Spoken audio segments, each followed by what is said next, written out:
Hi guys, welcome to my channel. Today we'll talk all about powders. Under eye powders, powder foundation, setting powders, finishing powders, oil control, mattifying powders and all that stuff. So let's start straight away. We'll start with the under eye powders. A lot of powders can be used for the under eye area. The better form, it's like a loose powder and has to be like finely milled. So it won't settle in the creases and fine lines underneath the eye. I've got the e.l.f. High Definition Under Eye Setting Powder. It looks like that. It's a loose powder and I'm gonna grab some. It's very finely milled. It has like a very subtle glow. It almost disappears under the eye. But it doesn't like make the under eye area darker, which is what we don't want. It makes it lighter. It's travel friendly due to the small package, of course, and it's a very good powder for underneath the eyes. The Laura Mercier Secret Brightening Powder. You see the difference? That powder looks like that. This is the e.l.f. and that is the Laura Mercier. It's a beautiful product. It's a brightening. It doesn't settle in the fine line and creases, and it doesn't darken the other eye area. It gives it that light, so I really like it. So this is the Laura Mercier. The next powder I've got is the Brightening Violet Powder in Translucent from Besame, and the packaging here, guys, is just beautiful. It comes like that. This one, it has like a puff, which is great if you want to use it, you know, like that in your face. And one thing I really like about that, because it comes with a plastic cup like this, and the powder is like, it has that violet color, and that is the violet powder. It's more like a vintage beautiful package, as you see. Besides the beautiful packaging, and that makes it very travel friendly, this is a great powder as well, as you can see here. And you can use this powder all over your face, I suppose, as a setting powder, finishing powder, or underneath your eyes, because it's so finely milled as well. It doesn't settle in the fine lines, and it brightens the under eye area. That's what I want underneath there. These three powders that I purchased is my favorite powders to use under the eye. But if I had to pick one, it will be the e.l.f. one. And the reason for that is because, I mean, you see here is the e.l.f. There is the Laura Mercier Translucent Powder, and this is the Besame Violet Brightening Powder. You don't see much of a difference here. And the thing is, because I used them all so many times, they almost perform similar, especially these two, the Laura Mercier and the e.l.f. They perform very similar. It's more affordable. It gives me similar results, if not better, because I found this is the one that less settles in the fine lines. Don't get me wrong, these two don't settle as well, but this one, I have to say, it's a little bit one step further. If you're oily, those are the powders I would recommend for you. Now the first one is the Too Faced Prime and Poreless Pressed Powder, and it looks like that. It doesn't have any color. It looks very white, but it doesn't come like white in your face. What I like about this powder is that if you're oily and if you have large pores or texture, and if you have like scars, I won't exaggerate it. It will hide the pores. It will smooth any like texture in the skin and any imperfections, and it's beautiful. I set my foundation with that. Like I will use it here, especially here, and on my chin too, and on my nose.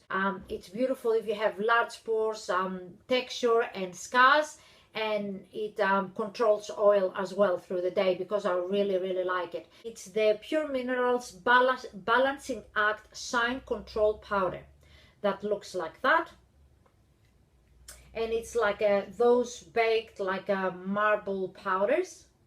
As you see, it does exactly what it says, shine control.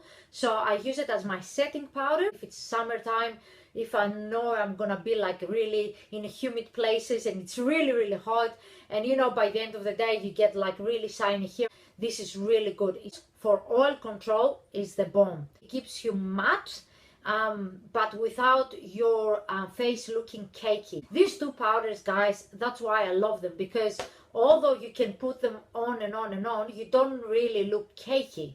and that is something, of course, I don't like. I suffer from pimples and stuff. So, this one has ingredients that it won't make the pimples spread, for example, for bacteria. For ultimate sun control, for problematic skin, I would highly recommend the Pure Balancing Act. Another category, which is like a powder foundation. For the days where that I'm using like a light coverage foundation, one of those BBCC creams or a tinted moisturizer, and then I want something on top that will give me coverage, but it will set it as well. Or I can use this powder on their own if I don't want to use anything and I just want to use a powder. One of my ultimate favorite powders, guys, it's the Pure Minerals 4-in-1. I love the packaging. It has a mirror and it looks like that. And now, why 4-in-1? It does 4 things. It's your foundation, it's your powder, it's your concealer, and it's your SPF as well. So it has SPF 15, which is like a dark shade for me now. It's called Blush Medium, but for winter I'm light. When I want to use that, guys, I don't use anything else the most of the time, because it has like medium to full coverage on its own. Let's swatch it for you with a kabuki brush, and I just swirl it like that and use it in circular motions on my face. And I will use that after I prime on its own, or like on top of a very light, like say tinted moisturizer. So it's a beautiful product, highly recommended. Doesn't matter if you're oily or dry, it works beautiful on any skin type. Although it has that beautiful coverage, it doesn't feel cakey, and I really like that. It becomes one with your skin and gives you that flawless finish. So Pure Minerals, beautiful 4-in-1. The other powder I really like, guys, and I talked about this a lot, so I'm not gonna stand here very much, is the Charlotte Tilbury Airbrush Flawless Finish Powder. And the powder looks like that, and I have mine in shade 2, which is again my summer shade, because now I'm more tan than the winter. And that is the Charlotte Tilbury, and that is the Pure Minerals. Finely milled, certainly has some coverage, and you can wear it alone or on top of a light foundation or a BBCC cream. One thing I really like about this powder, it doesn't settle in your fine lines. So if you are a little bit older and you're concerned about these things, highly recommend this product. But these two powders, the Pure Minerals and the Charlotte Tilbury, are beautiful. Now let's go to another category, finishing powders. And what's the difference between like a setting powder and a finishing powder? A setting powder, it's there to set your foundation in place and to prevent shine and all that stuff. A finishing powder is a powder you use after you finish your makeup. You put your foundation, your setting powder, your blush, your highlighter, everything you want to put in your face, and then at the end you take a brush, you take a little bit of the finishing powder and you dust it all over and you blend so everything can be smooth, and it gives you that flawless finished canvas. It's kind of like your accessories in a dress. That's how I described it. And the first one I have, and it's one of my top picks, it's the Guerlain Meteorites, and I have mine in 2 Clair. And look at this packaging, guys, seriously, that is an artwork. And it looks like that. It has all these like little beautiful balls that they give you many colors. And the scent, it's very vintagey scent. It reminds me, like, I don't know, these beautiful ladies of 1920s that have these beautiful dresses, and I don't know, it reminds me of someone like a vintage, sophisticated, beautiful lady. I love this scent. This is like from a swatch of the Meteorites that I'm wearing today. It blends everything beautifully, so you won't see ends where your contour ends and your blush starts and your highlighter starts, and it gives you that beautiful porcelain glow. So it's fantastic. I really love it. Highly recommend it.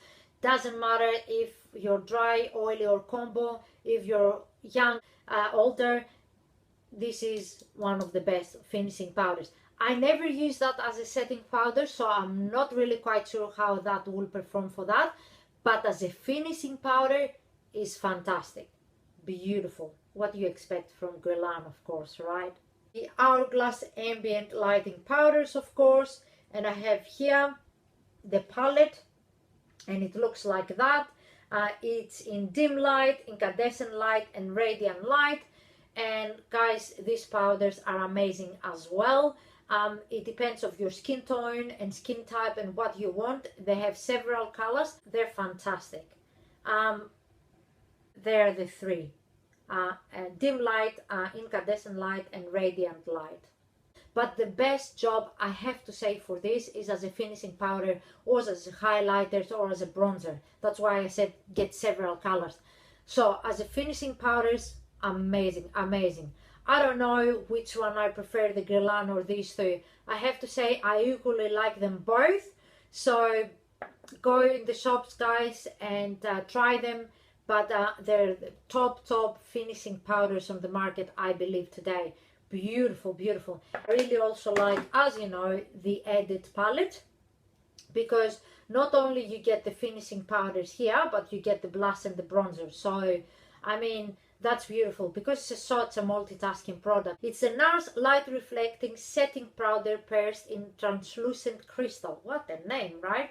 And of course, Nars packaging is adorable. What can I say? I use that a lot. This powder, I have to say, it's a multitasking powder as well. I do like setting my foundation with that. I do like it underneath the eyes, and I do like it as a finishing powder. So I used it in all these three ways, and I loved it. It won't give you as much shine control as these Pure Minerals. It won't hide the pores as much as that. It does set your foundation, and it gives you that beautiful, flawless finish.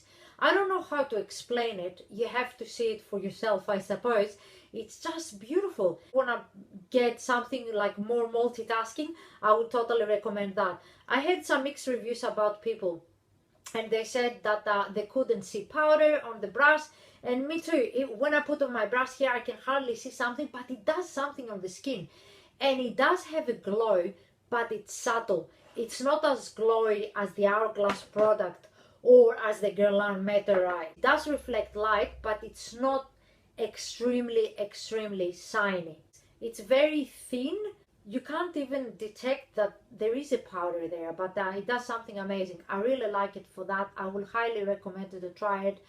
Any of these products, guys, I would recommend. That's why I have it and I bought it, because they all do something beautiful. Like this product with the Besame, right? I would say they are very multitasking as well. So they're beautiful under the eye to set and as a finishing product. My last product is the Mer The Powder, that looks like that. It's a loose powder, and of course I really like the puff. Sometimes I do like to use that puff. What I like to get some of this powder here, right? And then press it with that, and then press it on my face like that. A very finely milled powder. I don't know if you're able to see. It's here. More like basic color, but it doesn't have like a lot of coverage. It gives you like a subtle glow, but not as, it's not like a finishing powder, like a shimmer. It doesn't have any shimmer or like pearls or something. It does have like some beautiful glow, as you see here. To set your foundation, I would say it's one of my top picks. And also to bake, it's one of my favorite powders to bake. I used to have the Laura Mercier, not this one, the Secret Brightening, the Translucent. A couple of other brands as well that they don't come in my mind now, but this one for baking, it's the best. I find it's very finely milled. It's not really cakey underneath the eyes, and it's beautiful. I like to set my foundation, you know, on my face with that, and I like to bake as well. And I do have a video which I will link below, how I bake. I show you how I bake, and I'm using this powder. Beautiful product, guys. Thoroughly recommend that. And I know it's expensive, but you get a ton of product. This is my powder collection. Any of these powder, guys, I thoroughly recommend them. I really like them. They do last you ages, powders, and I really love them. I hope that the video helped you, and let me know which are your favorite powders. I would really like to know, and if you have new recommendations that I haven't tried. Thank you so much for watching. Love you loads. Bye.